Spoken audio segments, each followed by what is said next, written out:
Hello everybody, and I'm here to show you the most exciting new e-bike to come out for 2027. This is the Riese Müller Veya, which is their lightest and sportiest bike they've ever produced. Comes in wicked new colors, but most of all, it's under 20 kilos. Now that's not really been part of Riese Müller's DNA, but they've adjusted their DNA now. And this one's got 120 Newton meters, so it's actually really fast. So it's super clever the way they've designed this. They've never done anything like it before, and you can spec it with all the different types of Bosch technology. We're just gonna give you a first look, and we're gonna talk shortly to the head of design, Dominic from Riese Müller, and learn about who it's for, why they designed it, what makes it special, why people are going to absolutely love it, and it's going to bring so much joy to so many people. We are now here with Dominic, the head of design from Riese Müller. How are you doing, man? Hi. It's so nice to see you again. We were chatting last year about some new stuff you've got coming out. Yeah. You've been working on this for quite a while now. Yeah. This is 2 or 3 years in the making, or? From the first idea, I would say 2 years. Okay. Yeah. Okay. Yeah. And what you've done here is you've adjusted the DNA of Riese Müller a little bit. Yes. So people know Riese Müller for heavy duty and heavyweight bikes. Like Range Rover, Rolls Royce. Which absolutely makes sense. Yeah. In a special for the use comfort, case. for the grand touring. I get it. And we see that the market is looking for a little less performance. Yeah. With more sporty. More sporty. Of course, with less weight. We see people who come from bigger bikes, who want something lighter. We see people who commute, who need something lightweight for trail or something.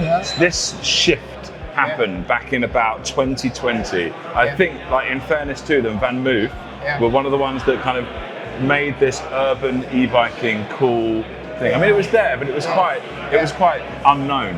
And then this happened, and now there's been a lot of people trying different things to deliver something really good, because obviously Van Moof went bust. What we make completely different than maybe Van Moof or Cowboy. I don't want to make anyone bad here. Yes, of course, It's we created a platform.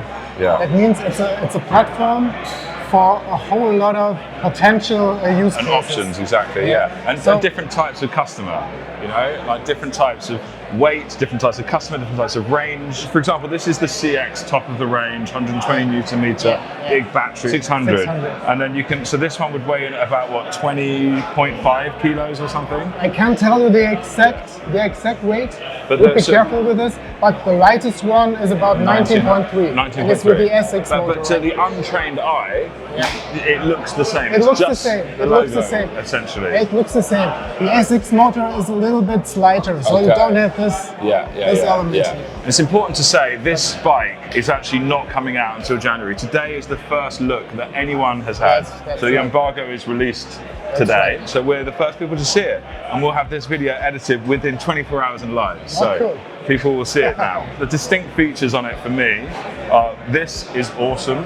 Being able to lift. This is a really cool handle. This is really nice. This is a really cool handle. Very ergonomic as well. Plus, we need it for the stiffness of the whole frame. If we didn't have this, then the frame would make this way. So multi-purpose. Multi-purpose. I think that's something that Riese Müller product is known for. We don't make things only because it looks good. Every detail has a function. Everything should have 3 things. So this is rigidity, carrying, and style.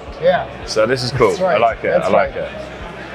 And so it's available in 3 colors, So 3 colors. Magnesium, dusty purple, and slate. Slate, nice. I'm a purple man myself. Magnesium, you know, from the Charger. Slate gray too. And dusty purple, which you can see over there later, is a completely new color. It's matte. Really nice color. It's matte. I have a purple car. I've had a purple car for 10 years. And it's your color. I'm definitely a purple color guy. Even my front door of my house is purple. So I'll be definitely getting one of the dusty purple Veyas. How do you pronounce it correctly? Veya or Veya? Veya. Veya. Cool. And where was that name inspired from? So, in the past, we often had some names that were kind of practical. Talking about transporter, Hexter, charger, load. And here the focus is more on the feeling. You know. So Veya is like a wind It's lightweight. Yeah. It's the name Vélo, which means bike. Okay, of course, in French. Yeah, in French. Yeah. It's in there, and it's Veya, it's ja, it's German, yes, so it's a very optimistic name. Nice. And I love it. we are extremely optimistic with this product. So we see a lot of potential in this product, and we think lightweight and optimism. Veya is a perfect name for it. Yeah, it's fantastic. And Veya is the top tube version. Yeah. This is called Veya Open. Veya. And again, Veya Open. Open. We could have named it Veya Step 2 or something. But Veya Open is more feeling. You've got more open feeling, opportunities. Open, completely open. The entry version is with a rigid fork. Okay. So the rigid fork is even lighter. So is that where the 19.4 comes from? Okay. Yes. Rigid fork or air fork, and then is all of them standard with this, or is it a rigid post on the entry level? This is standard. This is standard. Okay, cool. So this is adjustable and suspended. Yeah. This is really cool. So ultimately, what that means is you've got suspension there, and that's going to give you a lot of comfort and easy to adjust if you do have people in the house, which is slightly different in height. So basically, this technique comes from the mountain biking. But it makes much more sense in traffic. For posture, and you're adjusting to get to the right posture.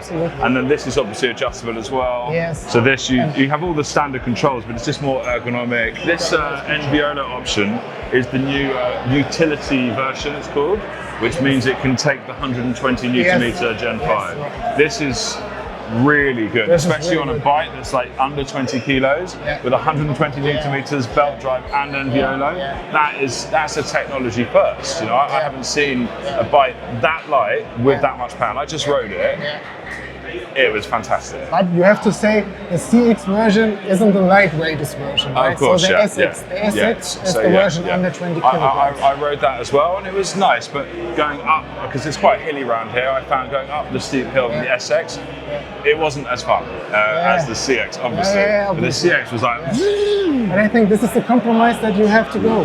If you want lightweight, then you have some compromises in performance. Yeah, I think for most people, SX in like a flat or light hilly city would be absolutely adequate, because you can really wind that SX up and like really make it quite fun and get a nice like kind of burn on your heart. It's important to say for the video, this is just a prototype. It's still going to be 3 or 4 months. The first test bikes will be January 27, and then customer bikes will be kind of like February, maybe March. So we still have some details that aren't serious. So this is going to have a different structure. Color coded or still in matte? This is going to be black matte. Matte black. Okay, because we see in this step 2 version here, it's a weight topic. So if we would make it in aluminum, then it would be heavier. And we will make it as scratch-proof as possible. We will see it with these tires, you think? The Schwalbe Marathons? That's cool. And then MIK HD on the back.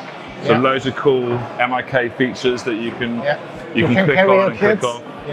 27 kilograms. Up to 27, exactly, No full beam, but the Supernova is more than bright enough. Once again, I have to say big compliments to the designers who made it. Because it was really not easy putting all these features, these motors, and these different battery sizes into a frame that looks this light. And we definitely have to take a look at the top tube version. Let's go and have a look. Let's walk through and go and see what else is there. So this is the dusty purple. This is the dusty purple, right? I love this color. I love this color. It's really cool. It's like got a bit of platinum in it, got a bit of like gunmetal, bit of purple. That's right. Not too flashy. So you see up here, in our latest products like Charger or Nivo, you have this smooth welded. It's smooth welded, right? And we have this casting parts up here. But the disadvantage of a casting part is that it has a very thick wall. So up to 5 millimeters. That means weight. Much weight.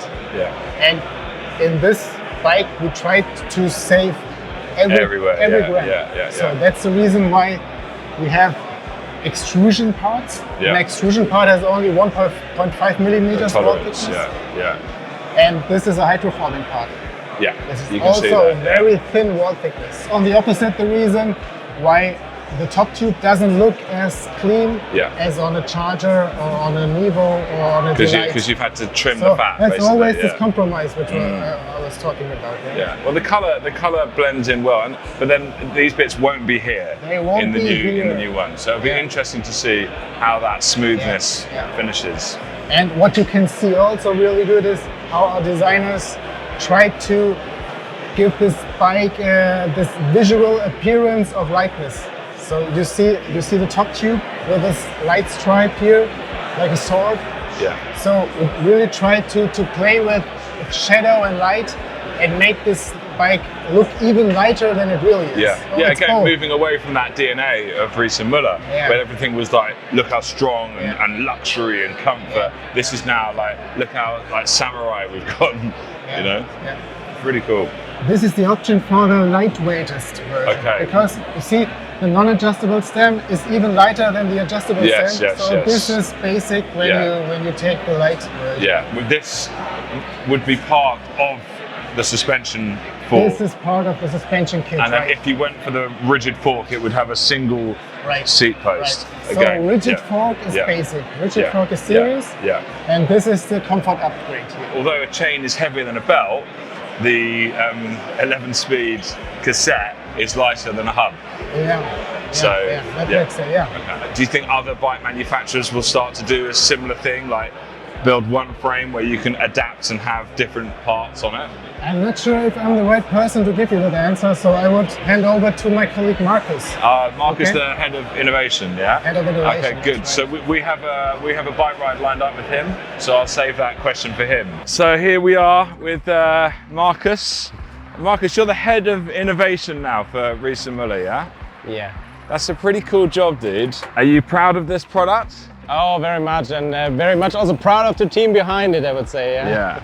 I'm not surprised. I mean, it's from an innovation perspective, it's unstoppable, really. And I think that other bike manufacturers are going to be like, oh, if you just look at the efficiency of it, it's really scalable, no? Yeah. Do you think you're going to sell more of like the CX or the SX or the PX or? Well, that's something we leave up to the market. I think what we can do is like that we can fulfill every wish and need a customer have, and at the same time offer dealers the possibility to stay at one bike in the shop and to explain many different possibilities in terms of range, weight, and what you want to do with the bike. That's a really interesting thought, actually, is for dealers that are trying to slim down their range, that are fed up with having this old bike shop mentality. You have to have 20 different bikes. You've got 20 different bikes in one bike. Super cool, man. It's probably been like 5 years or so for manufacturers to say, we need to produce something high quality that's under 20 kilos. This has been a dream, and like there's been other companies that have come in, like startups that have tried to do it and fallen flat on their face. To get it right with quality aesthetics and quality technology is actually a really difficult challenge. So the design team have done a seriously good job. Yeah, I think it was quite intense for them, and also the engineering, but at the same time they were quite proud when we came to the point, this is really working, and this is also working in the Riese Müller DNA. We want to have the bike to feel like when it's ridden, and also our test driver, when he first sat on the bike, he was like, okay, this is the right thing. And for me, like when I think of it, I'm like it's like a Roadster and a Charger and maybe even a UBN have kind of like got together and gone, right, what are we going to do with our kids? We have to bring them up differently. There's too many of us. And they've just perfected it. Very excited to see it. I mean, it's still about 5 or 6 months away from it coming to the streets. Yeah. So there might be some small changes. I think we Dominic will was saying those these rivets are going to come out. Yeah, this come out. It's not like these are the first frames we received. So yes, we keep working and then keep pushing, and then we're quite proud in 27 to bring those bikes on the road. It's great on gravel as well, which is awesome. So you've got a weekday commuter and a weekend explorer. But look, thanks very much for watching. Thank you very much, Marcus, for joining us. You're welcome. It's been a great day out here in Germany, and we'll see you next time.